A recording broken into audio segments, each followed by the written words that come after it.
All right, folks, today we're going to talk about operations with functions. So that means add, subtract, multiply, divide. Those are the basics. But also exponents are things we can do, or powers in general. And also we're going to talk about composites, if you remember that little open dot like f of g of x from Algebra 2, or sometimes it's written in extra parentheses here. Okay, but first, just like normal, we're going to start with some group work in class.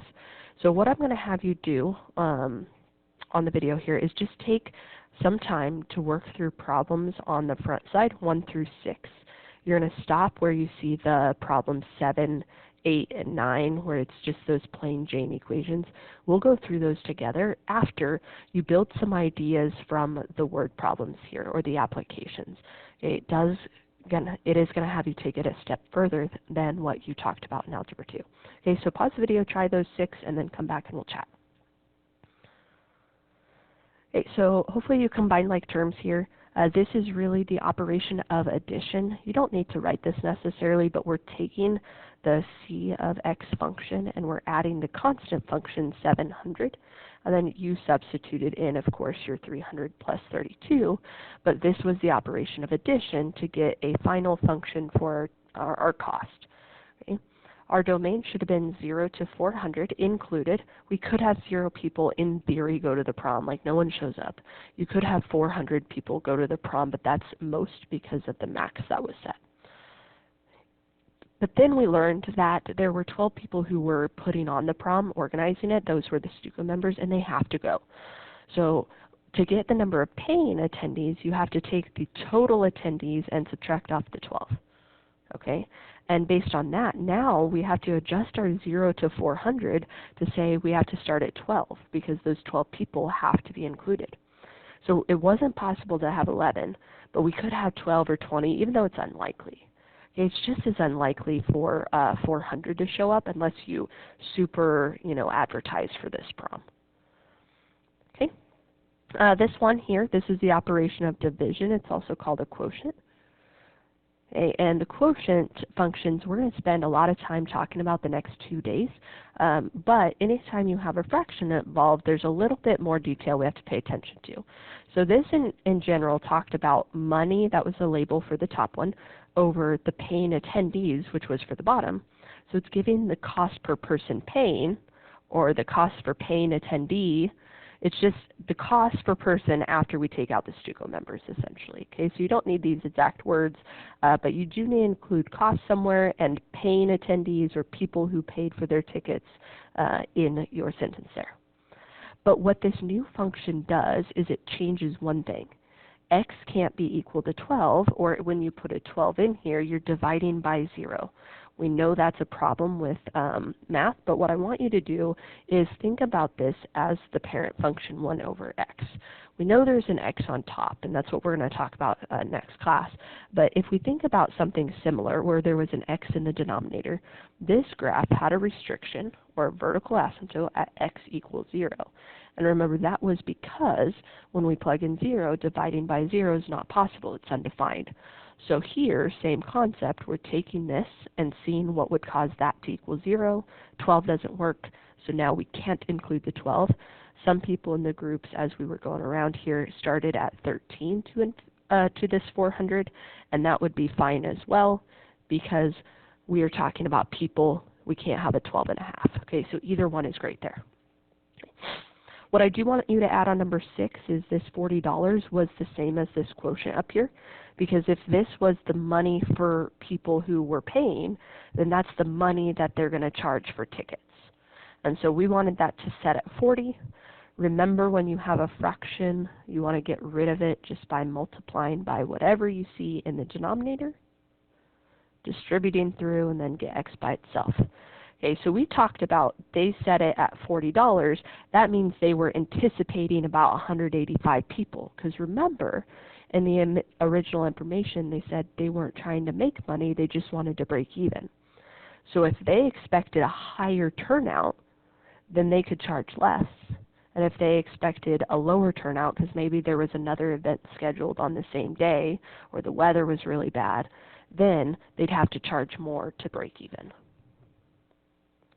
Okay? These are the ones we're going to do together. Now, you should remember doing this math from Algebra 2, but one part we're going to emphasize this year is with domains and how when we put some functions together, sometimes their domain changes. Okay, so we went to the original. This function actually has a domain of all real numbers. It's a line. But as soon as you think about it in context, that changes. And then when we added in an extra restriction, it changed again. So it got more and more restrictive based on the requirements. When we did an operation of division, that made it even more restrictive based on the two functions that we were working with, the originals and the new result that changed this to a fraction. So what we're going to do is think about those items as we go through here. So first of all, we're talking about division. We want to go in the order they say. So we've got 2x minus 1 square root on top, and then our 10 minus 3x on the bottom. Okay, we want to simplify if we can.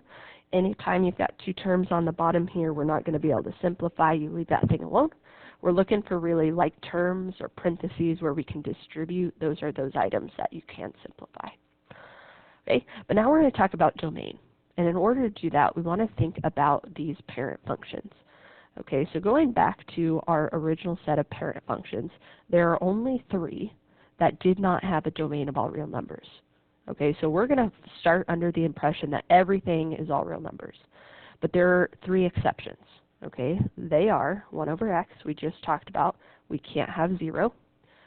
Same thing goes for 1 over x squared. We can't have 0 because that's dividing by 0. But the other one is the square root function. There's not a restriction like once we start. It's not discontinuous, but none of these negative values work. So it's not all real numbers. So what we're going to look out for are roots and fractions where x is in the denominator. So in this case, we have both things happening, but it comes from our original functions that we want to start with because all of these will have this piece g of x, so it's going to make our life easier if we find the original first. So this one, no fractions, no roots, all real numbers. But this has a root, which means we want to think about the graph. Okay, normal parent function starts like this, but we want to do a little sketch of this one. Okay, recall that the endpoint comes from just setting the thing underneath the square root symbol equal to 0 and solving. So that's 1/2. And there's actually one more thing we need to pay attention to. Once we know it's at 1/2, we have to decide, does it still go to the right or did it flip over to the left, because that would change the domain. The only thing that would flip to go to the left is if we see a negative here. So I want you to write check for negative. We don't have it, so it'll go to the right, which means our domain starts at 1/2 included and goes to infinity. If it goes the other way, we'll have to start at negative infinity. Okay. So when we look at operations with functions, we are going to think about the parent functions. And because each of these has g, and g has a restriction where 0 wouldn't work. Okay, if you think about plugging in 0, we've got the square root of a -1. That's not possible without imaginary numbers. So we can't plug in anything that is smaller than this 1/2. And because that was true of the original function, it's going to be true of the rest of this as well, because I can still see that original function in there. But then there's also a fraction involved. So there's actually 2 pieces to this final domain. So when we think about a function with a variable in the denominator, it's not a part where it's from that number on. It's really everything except for some number, and that number comes from setting this equal to 0. So what you're going to do is just to the side here, take your 10 minus 3x and set it equal to 0 and solve. So you can add that 3x over. I know a lot of us like to subtract and divide by negative. That's also fine. Either way, we're saying x can't be 10/3. So we're starting knowing that our domain has to be somewhere from 1/2 to infinity, but we just have to add in that extra piece. It also can't be 10/3. So how we write that is we still start with 1/2 because 10/3 happens after that. And we just have to stop if we can't have 10/3. What that means is there's going to be an asymptote that shows up here, or sometimes a hole, and it really is not going to look like a square root function at all, actually. If you wanted to toss this in your calculator, you could see it looks actually more like a hyperbola than anything else, but there is an asymptote that's showing up at our 10/3. So we want to use union, and then we can pick back up right after and finish off towards infinity. Okay, so it may be helpful for you to write kind of a number line of what you're starting with. We were starting with 1/2, going on towards infinity, kind of like what you did in Algebra 1, a number line. But 10/3 showed up here, and it's an open circle. So we're just writing the domain of this thing, starts at 1/2, stops at 10/3, then keeps going towards infinity. And that's actually the hardest one that we're going to look at. They get easier after this. F plus g of x, you just do addition in the order it says. And this one's easier because I can't simplify, and there's just one problem. The one problem is this root, and we already know the domain of it. It's 1/2 to infinity. Nothing extra showed up. Okay, this one we just have to be careful. Watch for negatives. Okay, if you subtract, remember grouping symbols matter. Here I didn't put parentheses around this function because addition is commutative, and when you add two pieces, they stay addition. But when we talk about subtraction, that's not true. We've got square root of 2x minus 1, but I'm subtracting the whole function 10 minus 3x, which means subtracting both pieces. And when I subtract the second part, that flips the sign. So I should have a minus 10 and a plus 3x. And anytime you simplify, I do want you to bring down and relabel what it is that you are working with. This is very similar to the last one. What we see here doesn't have any extra restrictions, so we just start out with that most restrictive domain, 1/2 to infinity. And it'll take a little practice with us to get used to thinking about domain in a way that's efficient. Until you get good at that, feel free, please, to throw this in your calculator and kind of look at the shape of the graph to help you guide your thinking on the domain. You will have to find the endpoint using algebra or the asymptote using algebra, but the algebra is just set that thing equal to 0. Okay, so it's not so bad. Okay, we're going to do now talking about composites. So very similar to the first section. I'm going to have you try the word problem, the applications by yourself here. Okay, write down what you think, answer all the questions, and then come back to the video when you're done to add notes, and we'll do those problems at the bottom together. Okay, pause the video and try that now. Okay. First one, lots of ways to count. The only thing I needed to check is that this actually said 52. Okay, I did it by counting the 10s at the side and then adding the 16s, but a lot of people did it counting the 8s, the 16s, and then adding the 4 corner pieces. That's great. No matter how you do it, when you simplify, the 16 would change to x, and then you simplify, combine your like terms, the 16 and the 4, to get 20, and it's okay if you call that 2x plus 20. Okay, what I do want you to start practicing is function notation. So if you don't have something equals in front of your equation, if you just said 20 plus 2x or 2x plus 20, I want you to add a label. I used n of x because this is function notation. X is my variable. I use n to talk about number of tiles. Okay, you could have used just n equals, kind of like we use y equals, or even y equals at this point. Okay, but there's a reason I'm using function notation to build where we're headed. Okay, the max and min were set by the size of their backyard. One thing I want you to check on number 3, you must have n because they told us to. And then again, put something in front of it. I use c because it's talking about cost. Okay. Filling out the table, I hope, was pretty straightforward. I would like you to add these labels to the top so we can talk about number 5. Okay, so if you don't have that, just write those down for me. They're just bringing the equations that go with it. And what I kind of worked through here to explain 5, in case you struggled with it at all, is this cost came from first finding 52. And 52 came from plugging in 16 for x, and that's why I wanted you to have those there so you could visually draw this. And then once we had the 52, we could take that 52 and plug it in for n. But that takes 2 different steps for every single one of these. The purpose of a composite function, which really is what's happening here, is to take those two steps and just put it into one simplified formula. Okay? So here's how it works.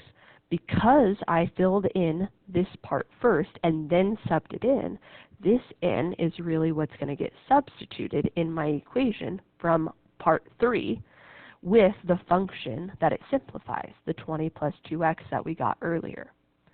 But when we see parentheses, we can distribute through, combine like terms, and now we could jump from 16 to the cost just by plugging in a 16 here, and it's more efficient. Okay? Here's the notation for it. I showed you at the beginning, remember this goes like f of g of x. Okay, but the reason I was giving your function notation before was to kind of talk about it in this way.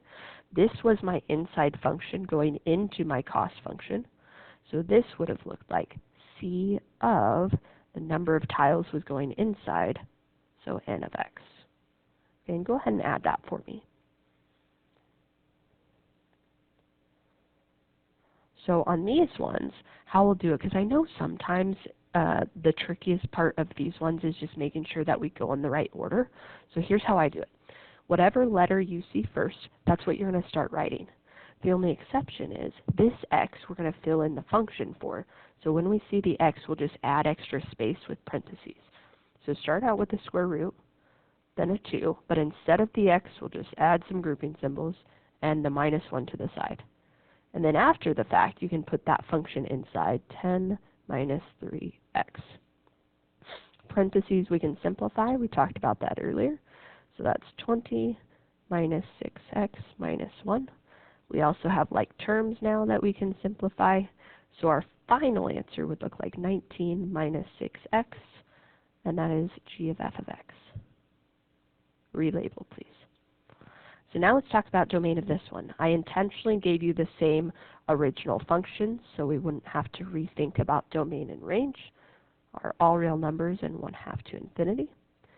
And for these ones, what you're going to have to do, and I want you to write a note of this, is check the domain of the inner function.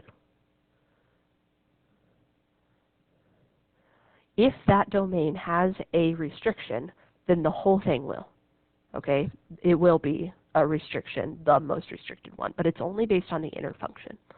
Because the outside function, sometimes when we combine our like terms and simplify, if there's a restriction there, it disappears. Or it ends up showing up in the end as well, so we don't have to worry about it ahead of time.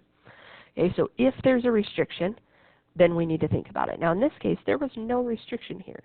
All that says is there's no problem when we plug in x here. You can pick negatives, you can pick 0, you can pick positives, no problem. But then the last thing you're going to check is the end result. Does your end result have a fraction with x in the denominator or a root? And we say yes. It's not this same restriction because that's an entirely different square root function. So we're going to find the domain of this now, thinking about the graph, just like we thought about this one. Okay, so parent function we know starts at 0, 0, goes to the right, but we're going to find the endpoint by taking this 19 minus 6x and setting it equal to 0. Again, add the 6x over, divide by 6, x equals 19 over 6. If you do need to reduce, you have to. In this case, we cannot reduce, so this is good. So I know my endpoint is at 19.6, there it is. And then we want to look for, remember, check for a negative x. We have one, which means it's going to reflect it that way. Remember, you can graph this. Okay, if you graph this, you're going to see it's going that way. But this endpoint you have to find by algebra. Okay, your calculator doesn't have that feature, or I'd show you. Okay. In this case, it is an intercept, so you could do it that way, but there's no guarantee that it is on an intercept. That's why we're doing it by hand. Okay, so with this in mind, domain is negative infinity to that positive 19 over 6 included. Okay, this one we're starting with f. That function starts with a 10, but instead of the x, we're leaving room for this other function, square root of 2x minus 1, and we're going to try to simplify. Okay, we can't distribute through a root, but we can ditch those parentheses, and that's it. Okay, from there we think about domain. We talk about the domain of the inner function if it has restrictions. It did. So that means we can only live in the world of 1/2 to infinity. Okay, so we know that's our starting point. And then you want to look at the result of the simplified function, and it didn't change. It's still that 1/2 to infinity. So no problem there. Again, we will practice more of these, all the domain things. Okay, if you have questions on your homework, because there are 4 problems that deal with domain, some addition, multiplication, and composites. Okay, if you have questions on those, be sure to start asking now, and we'll continue to practice in class.